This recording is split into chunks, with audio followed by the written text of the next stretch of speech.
Welcome to the chapter 17.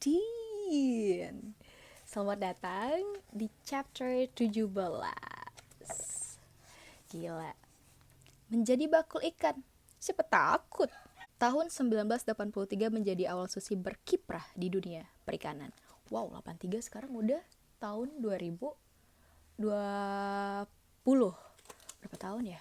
Udah lama banget berarti. Sambil kipasan ya. Jangan bayangkan Susi langsung menjadi pengusaha sukses atau dengan status yang dimiliki. Usahanya akan lebih mudah. Tidak. Susi mengawali semuanya dari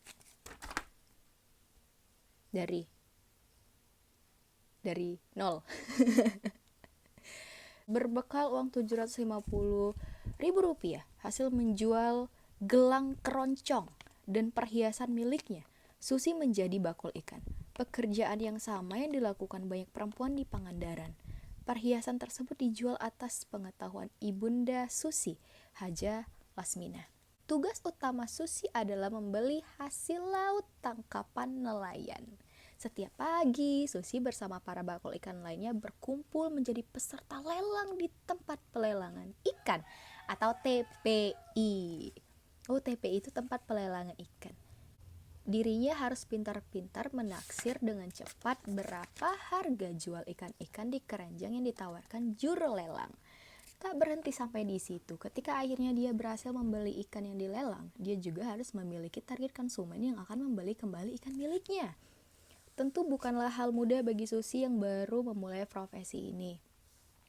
Pertama kali Susi mengikuti lelang, dia hanya mendapat 1 kilogram ikan. Beruntung, ikan-ikan tersebut sudah dipesan oleh pemilik restoran kecil kenalannya. Setelah Susi bisa meyakinkan para calon pembeli, ikan-ikan yang didapat pun makin besar jumlahnya. Bersama suami pertamanya, Yoyo Yudiswario, Susi terus berjualan ikan. Apakah usahanya mulus? Tidak. Seringkali Susi salah taksir. Ya. Sehingga harus merugi saat ikan yang dibelinya dijual kembali. Bahkan, terkadang ada pula pemesan yang tidak jadi membeli ikan dari Susi. Oh, PHP dong namanya. Ya Allah. Setahun telah berlalu sejak hari pertama Susi memutuskan menjadi bakul ikan. Pasar Pangandaran telah dikuasainya, begitu juga dengan pasar Cilacap yang dapat ditempuh sekitar 3 jam dari Pangandaran. Tidak hanya membeli ikan, Susi mulai membuka usaha perahu untuk disewa nelayan. Wow. Hasil tangkapan para nelayan inilah yang kemudian dibeli dengan harga yang baik. 1 perahu, 2 perahu, 2 perahu, 3 perahu. Hingga akhirnya banyak perahu milik Susi yang digunakan nelayan di Pangandaran dan Cilacap. Setelah 2 tahun menjalankan usaha bersama suaminya, Susi memutuskan untuk bekerja sendiri. 1 kapal tidak mungkin dikemudikan oleh 2 nahkoda. Begitulah kira-kira perumpamaan yang digunakan Susi untuk pernikahan pertamanya ini. Bisnis pariwisata terus berkembang, produksi ikan nelayan di sekitar Pangandaran pun makin berlimpah. Sayangnya, limpahan ikan ini tidak dapat terserap maksimal oleh masyarakat sekitar. Ikan segar jauh lebih mahal harganya dibandingkan ikan asin. Oleh karena itu, banyak ikan segar yang tidak terserap oleh pasar diawetkan menjadi ikan kering ataupun ikan asin. Pemikiran inilah yang membuat Susi memperluas sasaran distribusi ikan. Tidak hanya di Pangandaran, setelah memperkirakan daerah mana yang penduduknya memerlukan banyak pasokan ikan, Jakarta akhirnya dipilih menjadi target utamanya. Tahun 1985, Susi pindah ke Cirebon untuk menjalankan usahanya sendiri bersama putranya, Panji Hilmansyah, yang berumur 2 tahun dan pembantunya. Susi memulai kehidupan baru di Cirebon. Kini, Susi tak hanya menjadi bakul atau pengepul hasil laut tangkapan nelayan, tetapi meningkat menjadi pengepul besar hasil laut. Semua ikan yang didapatkan harus segar hingga sampai ke pembeli dimanapun mereka berada. Susi pun mulai mengusahakan berbagai cara agar keinginannya ini tercapai. Dari menyewa mobil untuk membawa ikan sampai membeli truk dengan sistem pendingin es batu untuk mengangkut hasil laut ke Jakarta. Keluar masuk pasar di Jakarta demi menawarkan ikan telah dilalui Susi. Hingga akhirnya dia memiliki langganan yang bersedia menerima langsung hasil lautnya. Yang tidak kalah menggembirakannya, Susi dipercaya oleh beberapa pabrik sebagai pemasok tetap ikan segar untuk diekspor.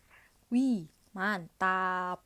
Sejak awal, Susi memang memilih jenis ikan tertentu yang diperkirakan laku dan memberi keuntungan lebih besar. Di antaranya kakap, kerapu, marlin, udang, dan khususnya lobster yang menjadi produk unggulan Susi. Untuk mendapatkan pencapaian tersebut, Susi harus turun langsung setiap hari. Pulang pergi Jakarta Cirebon, sore hari sekitar pukul 3, Susi biasanya berangkat dari Cirebon menuju Jakarta. Kegiatan ini dilakukan hanya berdua bersama sopirnya tanpa pegawai yang membantu. Sebelum sampai di Jakarta, truknya berhenti di beberapa tempat terlebih dahulu, seperti Losarang, Indramayu, kemudian Pamanukan, Subang, untuk menimbang dan memberi es agar ikan tetap segar. Tengah malam, sesampainya di Jakarta, Susi mengantarkan ikan-ikan pesanannya dan langsung kembali ke Cirebon pagi harinya. Setiap harinya, Susi mengulang aktivitas yang sama. Bukan Susi namanya jika hanya berdiam diri. Dari perjalanan Cirebon, Jakarta, Susi melihat peluang bisnis baru, yaitu kodok. Pada malam hari, kawasan Cikampek hingga Karawang selalu ramai oleh suara kodok. Menurutnya, kodok hidup laku di pasaran. Bahkan, paha kodok diekspor ke Jepang, Korea, Tiongkok, dan Eropa. Peluang bisnis ini tidak disia-siakannya. Bentar deh. Paha kodok tuh segede mana ya? Terus buat apa coba? Nggak tahu. Yang tahu paha kodok segede apa? Kan kecil ya. Terus apakah kodok itu dimakan atau apa? Di komen di bawah. Ibarat pepatah, sekali merengkuh dayung, 2-3 pulau terlampaui. Dalam perjalanan Cirebon Jakarta, biasanya Susi mampir ke sentra pengepul kodok, lalu membawa kodok-kodok dari sana ke pasar di Jakarta. Selain kodok, Susi juga memasok sarang burung walet. Sarang burung walet diambilnya dari para pemanen di gua-gua laut yang biasanya terdapat di pesisir pantai selatan Pulau Jawa. Tahun 1991 ketika Hilman sudah besar, Susi memutuskan untuk kembali ke Pangandaran. Di Pangandaran, putranya itu mulai masuk sekolah. Susi tidak ingin sekolah Hilman terganggu, sehingga dia pun menetap di Pangandaran. Pandai memprediksi kecenderungan pasar dan mencari produk berkualitas untuk memenuhi permintaan pasar mengantarkan Susi pada kesuksesan. Namun, bagaimanapun juga, bisnis adalah sesuatu yang tidak pasti. Oh, berarti doi sama kayak bisnis dong. Sesuatu yang gak pasti. Cie, panda. Selama menjadi bakul ikan, terkadang hasil laut yang dibeli Susi dari nelayan tidak laku atau ketika ada pesanan, dia tidak memperoleh barang yang dipesan. Menurut Susi, prinsip waspada dan hati-hati harus selalu dipegang dalam memenuhi pasokan maupun permintaan agar tidak rugi waktu, tenaga, dan money, uang. Now, we are on the chapter 18, yo man. Menawar harga tinggi. Profesi Susi menjadi bakul ikan rupanya tidak hanya menguntungkan dirinya, tetapi juga para nelayan di Pangandaran. Menurut Ade Turiman, seorang nelayan Pangandaran, kehadiran Susi sangat membantu kehidupan nelayan. Susi benar-benar memperhatikan nasib nelayan dan tidak mau nelayan hidup susah. Para nelayan biasa menjual ikan hasil tangkapan mereka ke Koperasi Unit Desa atau KUD Minasari. Kemudian KUD akan melelang ikan-ikan itu. Lelang hanya boleh diikuti oleh para bakul atau pengepul yang sudah menjadi anggota KUD. Susi yang juga menjadi bakul terlihat menonjol dibandingkan bakul-bakul lainnya. Dalam setiap kegiatan pelelangan ikan, Susi selalu berharap ikan dibeli dengan harga tinggi. Karena itulah para nelayan tidak mau ikan mereka dilelang sebelum Bu Susi atau karyawannya hadir. Sampai sekarang keadaannya pun masih demikian. Orang biasanya kalau mau beli sesuatu tuh pengen harga yang the cheapest one, paling murah. Ibu Susi kalau beli sesuatu, dia pasti nawarnya mau the highest one, yang tinggi. Wih, pasti ini demi membantu kehidupan nelayan yang lebih baik. Yeay, semangat para nelayan yang selalu mencari ikan. Dan kita ke bab 19. Jangan ambil untung terlalu banyak. Saya mengenal Bu Susi tahun 1987. Waktu itu saya masih bekerja di sebuah perusahaan ekspedisi. Perusahaan tempat saya bekerja sama dengan Bu Susi dalam pengiriman hasil laut. Saya ingat, tahun itu Bu Susi masih pakai mobil gerobak. 18 tahun kemudian, dia sudah punya pesawat, kata Rustam Effendi, manajer Marine Product PT ASI Marine Product. Setelah pesawat Bu Susi masuk ke pulau Simeulue, apa bacanya guys? Pulau Simeulue, pasca tsunami Aceh. Saya diajak Bu Susi bergabung untuk membantu pemulihan nelayan di sana. Waktu itu, nelayan di sana belum berani melaut lagi. Mereka masih ketakutan pasca tsunami yang terjadi pada 26 Desember 2004. Kami membangun tenda di pasir pantai agar nelayan berani kembali ke kampungnya masing-masing. Tapi masyarakat waktu itu masih takut. Mereka malah bilang, kami ini orang gila. Lama-kelamaan, keberanian mereka akhirnya muncul setelah masyarakat berani kembali ke rumah masing-masing. Kami mengajak panglima laut, pemuka adat di sana, untuk naik perahu di laut. Mulanya, tempat yang kami datangi masih dekat dengan pantai. Setelah itu, mulai menjauh. Situasi di saat-saat itu tidak mudah. Masyarakat masih trauma pasca tsunami, harta benda mereka hancur semua, banyak nelayan yang kehilangan anggota keluarga, alat menangkap ikan pun tidak ada lagi. Melihat kondisi itu, Bu Susi mengajak masyarakat untuk tidak takut lagi. Dia mengajak masyarakat untuk kembali melaut. Proses pemulihan ini berlangsung selama 1 year, 1 tahun. Dia tidak sekadar bicara, tetapi juga menyediakan perahu, jaring, dan membawa nelayan dari Pangandaran untuk mendampingi. Bu Susi membawa 20 unit perahu beserta perlengkapannya. Nelayan dari Pangandaran juga diajak untuk berbagi pengetahuan dengan masyarakat setempat. Setelah melihat kami pergi ke laut, para nelayan setempat perlahan mulai berani lagi. Yeay! Mereka juga mulai menangkap ikan. Ikannya kami beli. Selain perahu dan jaring, nelayan juga diberi Bu Susi bensin secara gratis. Gara-gara bensin ini, ibu jadi sempat menghadapi persoalan dengan aparat keamanan. Nah lo, apalagi nih? Suatu kali, mobil yang membawa bensin untuk dibagikan ke nelayan ditangkap di tengah jalan oleh aparat keamanan karena dianggap sebagai penyeludup. Mobil dan sopir ditahan selama 4 hari. Setelah diselidiki dan mereka tahu maksud kami yang sesungguhnya, mobil dan bensin baru dilepaskan. Nelayan Simeulue, gitu nggak ya bacanya? Please komen di bawah guys gimana bacanya. Nelayan Simeulue juga diajari cara menangkap lobster. Semua lobster dibeli oleh ibu. Waktu itu saya melapor kepada ibu. Harga pasaran lobster di sana 45.000. Mendengar laporan saya, ibu bilang, "Jangan, Pak." Wah, saya kaget. Saya khawatir ibu menganggap harga itu ketinggian. Ternyata ibu keberatan dengan harga yang dianggap terlalu rendah. Ibu minta semua dibeli dengan harga 80.000 per kilogram. Wah, dari 45.000 ke 80.000 per kilogram, guys. Saya heran dengan keputusan ibu yang menetapkan harga sangat tinggi. Karena tidak berani membantah, saya pun membeli lobster dengan harga yang diinginkan ibu. Kabar tentang harga lobster yang begitu tinggi mendorong para warga setempat berlomba-lomba untuk kembali ke laut. Dengan cara seperti ini, ibu mendorong nelayan untuk pulih.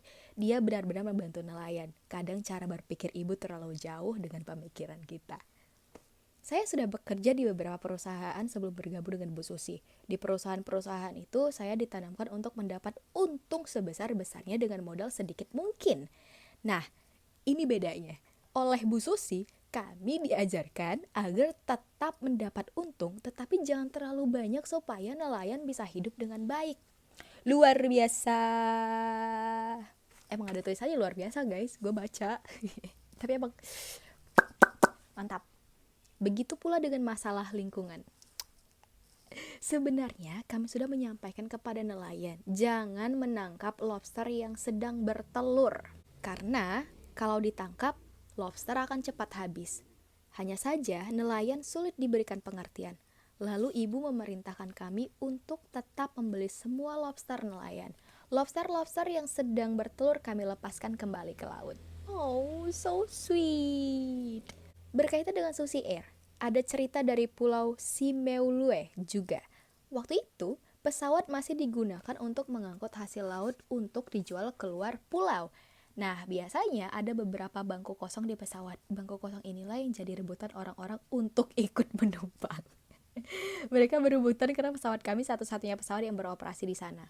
Apalagi mereka boleh menumpang dengan gratis. Akibatnya mereka yang berpangkat tinggi menyuruh orang-orang untuk mengalah. Melihat situasi ini, Bupati minta agar pesawat Bu Susi dapat mengangkut masyarakat secara reguler. Bu Susi setuju, akhirnya Susi Air tidak hanya mengangkut ikan, tetapi juga orang. Angkut mantan saya, Bu. Kan gak punya mantan. Bab 20. Lobster tidak mudah tergoda. Sejak awal terjun dalam bisnis perikanan, salah satu jenis produk laut yang menjadi fokus Susi adalah lobster. Permintaan pelanggan atas produk laut ini cukup tinggi, tetapi sayangnya hasil tangkapan nelayan masih relatif sedikit. Habitat lobster sangat khas, yaitu di perairan pantai berkarang. Karena itulah, hanya sedikit yang tersangkut jaring nelayan. Biasanya, para nelayan lebih fokus pada ikan yang berada di permukaan laut. Tak hanya itu, lobster juga tidak mudah tergoda oleh umpan nelayan. Wih. Peluang ini langsung dimanfaatkan Susi untuk memperluas bisnisnya. Banyak tempat pendaratan ikan yang didatanginya. Semua pantai sepi yang berada di pesisir selatan Pulau Jawa tidak luput darinya. Seraya mengenal dekat para nelayan, cara ini digunakan Susi untuk memesan langsung lobster-lobster yang menjadi incarannya. Sambil memesan, Susi sering berdiskusi atau saling berbagi ilmu dengan mereka. Biasanya, Susi membagi ilmu tentang bagaimana caranya para nelayan dapat menjaga produk hasil tangkapan mereka dengan baik. Satu hal yang menurut Susi harus ditanamkan kepada para nelayan adalah menjaga kualitas ikan. Susi akan memberikan harga yang tinggi untuk kualitas ikan yang baik. Begitupun sebaliknya, potongan harga akan diberlakukan untuk kualitas yang jelek. Dari cara inilah para nelayan mulai merasakan perbedaan dan tahu bahwa jika mereka menjaga kualitas, harga yang didapatkan akan baik. Hubungan atau cara sederhana tetapi cukup rasional seperti ini, menurut Susi, penting dimengerti oleh para nelayan dalam sistem bisnis perikanan agar mereka bisa berkelanjutan. Susi tidak segan-segan memberikan harga yang bagus kepada nelayan, asalkan lobster yang ditangkap utuh anggota tubuhnya. Selain itu, cara menangkap ikan juga menjadi perhatian Susi. Para nelayan harus menangkap lobster dengan cara alami yang tidak merusak lingkungan semacam membongkar karang atau menggunakan pestisida. Bahkan jika tidak sengaja nelayan mendapatkan lobster yang sedang dalam masa bertelur, Susi langsung meminta agar lobster tersebut dikembalikan ke laut. Hasil lobster yang didapatnya makin menegaskan posisi Susi sebagai pemasok produk laut dengan kualitas istimewa. Bagi Susi, kualitas adalah yang utama dalam bisnis perikanan, bukan kuantitas atau penjualan produk yang masif. Dirinya sadar bahwa tak mungkin bersaing dengan massive production. Menurutnya, jika produk laut yang dihasilkan bagus dan berbeda dengan yang lain, pasti konsumen akan tertarik. Pantang baginya untuk meniru apa yang telah dilakukan orang lain. Mencoba menjadi diri sendiri dan berbeda jauh lebih menarik. That's true. Rupanya, Susi tidak mau sekadar menjadi pemasok. Pencapaian baru harus terus diciptakan setiap harinya. Tahun 1989, Susi membuka restoran di Pangandaran, kawasan wisata yang dinilainya cukup potensial untuk berbisnis. Restoran Hillmans namanya. Para pembeli dapat memilih sendiri ikan segar yang disukainya. Lalu para koki akan mengolah menjadi hidangan spesial. Pasokan ikannya tak hanya dinanti oleh restoran besar di Jakarta, tetapi juga pabrik pengolahan ikan untuk ekspor. Susi menjadi pemasok sambil belajar lebih banyak tentang cara bisnis hasil laut. Hasil pengamatannya inilah yang kemudian membuat Susi memutuskan untuk mengekspor sendiri hasil tangkapannya. Wow! Guys, kita rehat dulu hari ini. Thank you so much for watching. Jangan lupa baca buku hari ini. Jangan lupa jaga lingkungan. Jangan lupa gunain jadiin plastik yang berkali-kali pakai, dan jangan lupa tebar kebaikan hari ini. So, keep showing your love. Mahalo. Bye. Muah.